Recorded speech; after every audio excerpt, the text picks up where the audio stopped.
at some point, surely he has to concede that he cannot gain more territory at all quickly. He's been fighting for 3.5 years in the hope that the Ukrainian army would collapse. But, they have shown astonishing resilience. The ceasefire between Israel and Hamas is in a fragile equilibrium. It's holding more in principle than in practice at the moment, it seems. The Vice President, J.D. Vance, has arrived in Israel to join President Trump's Middle East peace duo Steve Witkoff and Jared Kushner to try and shore it up.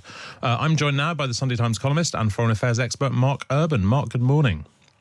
Morning, Hugo.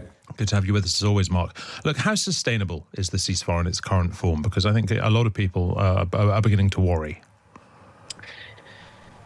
Well, I think let's look at this in two parts. The first is that there was a deal to release the remaining hostages, get more aid in and have a ceasefire. So that was phase one. Now, phase one has had a rather ragged start. And you might argue that the failure of Hamas and the other factions to deliver the bodies of the dead hostages, of which I think they've sent over 6 or 7 so far out of an estimated 30, is in itself a breach. Now, conversely, you could say, and I think the Americans, that the message that they're taking now to the Israelis is, look, a lot of these people died under circumstances where they were in tunnels or their whereabouts had become unclear, or those who knew their whereabouts in the Hamas command structure got killed, etc. So this was never going to be easy. And I think at some level, the Israeli government probably accepts that. So then you get to the bigger question about, whether what we've seen in the last couple of days is a hiccup or the new normal. Now, when the Israelis pulled back as part of that initial deal, they stayed in quite a big part of Gaza, but getting on for half of it by area. And so the fact that they're still there means there are all these potential flashpoints, the so-called yellow line that they withdrew to. And, that's what we're seeing now. And the Israelis have reasons for wanting to show their public that, they'll hit back. They had a couple of soldiers killed yesterday, so they'll hit back if they become targets. And similarly, Hamas, they want to show the Palestinian public, I beg your pardon, that they are still a resistance movement. If the Israelis stay in Gaza, they will continue to fight them. And hopefully they will send them packing and thus turn around to their public and say, look, we sent them off. Yeah, but look, I mean, when it comes to the sort of continuing American role with J.D. Vance going there and with Witkoff and Kushner already there, would it be reasonable to see their role as being basically sort of restraint on Israel? I mean, has J.D. Vance gone there explicitly to keep Netanyahu in line? I think there's an element. I think possibly it's a bit more of a kind of don't lose faith, or and a reminder to the Israelis that the eyes of the Arab world and the wider world are upon them.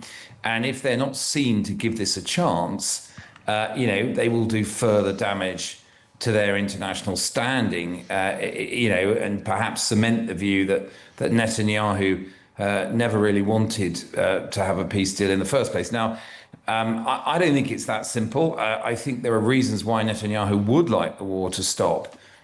But he's got himself into a very, very tricky bind with this agreement, in the sense that he had raised expectations of, the complete defeat of Hamas, the removal of Hamas from power, even possibly the disarmament of Hamas, although the movement never really accepted that last point.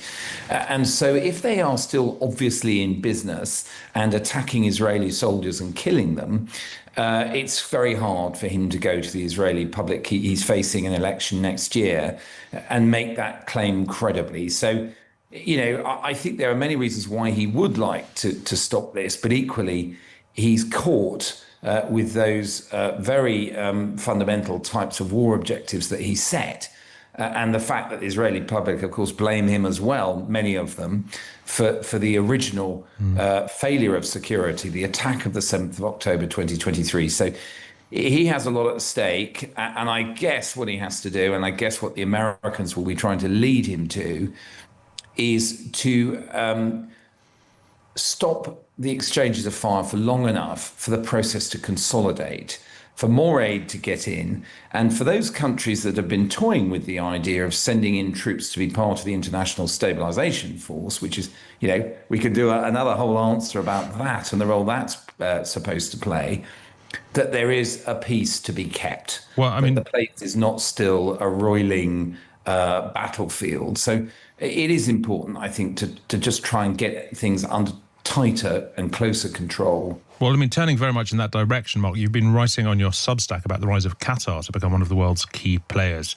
They're certainly the latest regional player to condemn Israeli violations, what they see as Israeli violations of the ceasefire. How important is Qatar's role in sort of doing the opposite to the Americans, in ensuring that Hamas does what it's supposed to do, that it disarms, that it no longer governs in Gaza? What is Qatar's fundamental interest there? Well, they've got deep interests. They have long been seen as the principal backers of Hamas. And over the years, they've pumped billions into Gaza. Now, there was a point before the October the 7th attacks where Netanyahu was actually assisting in that, because he had this idea that if Hamas was more stable and prosperous, it would sort of de-radicalize itself, which proved to be a fallacy. But Qatar is a very important regional player. And when one thinks, well, there's only just over 300,000 actual Qatari citizens, there are something like 2.8 million expats in their country, but it's only about a tenth of the population who are actual Qataris. It is extraordinary the degree of influence they've been able to garnish across the region. Now, in part, they've done that through obviously having enormous wealth through their natural gas exports. In part, they've done that through acting as an intermediary. The fact that the Hamas leadership is in Doha, the capital of Qatar, is due in part to the fact that the Qataris have always wanted to be there as a sort of to offer good offices and diplomatic mediation. They did it with the US withdrawal from Afghanistan. They've tried to involve themselves in peacemaking on the Ukrainian situation as well. So they've done all that. And the other thing they've been doing is investing long-term and big time in Washington, D.C. They've got 28 different firms licensed to lobby for Qatar in the US. They've pumped billions into think tanks, academic institutions, political funds of certain politicians. And as a result of all this, there has been quite an important pivot, I think, in Middle East politics. We learned just at the end of September that Trump had signed this security pact, essentially saying, we'll treat an attack on Qatar as an attack on ourselves and respond with all necessary means. Now, let me be clear, Israel does not have such an agreement with America. America has backed Israel in many ways and with billions over the years, but it doesn't have a defense pact of that kind. So Qatar has achieved something pretty important here. And as you implied in your question, Hugo, they were also key in getting Trump to turn up the heat, i.e., look, we will deliver Hamas if you deliver Israel for this deal.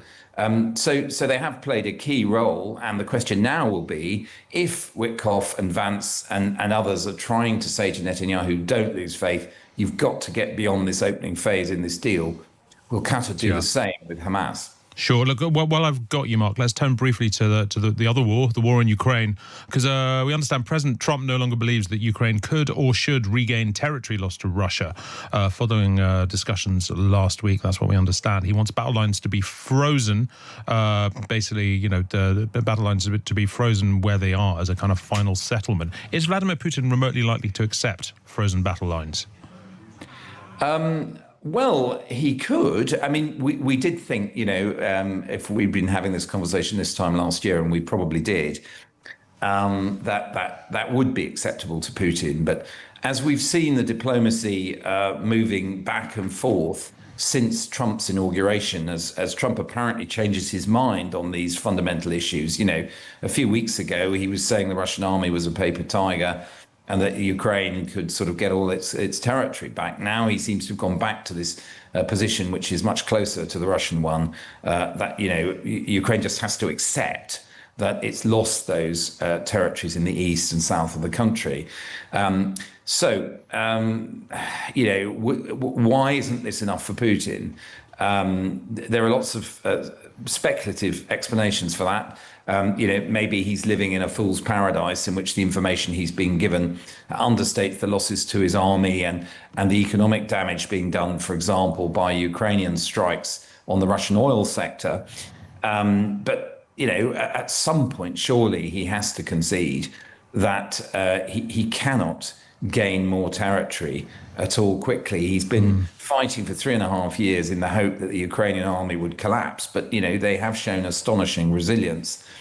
So, are we getting to a point where Putin will conclude at the end of this summer that, well, he's given the military option every chance and it just hasn't delivered the sort of victory he wants?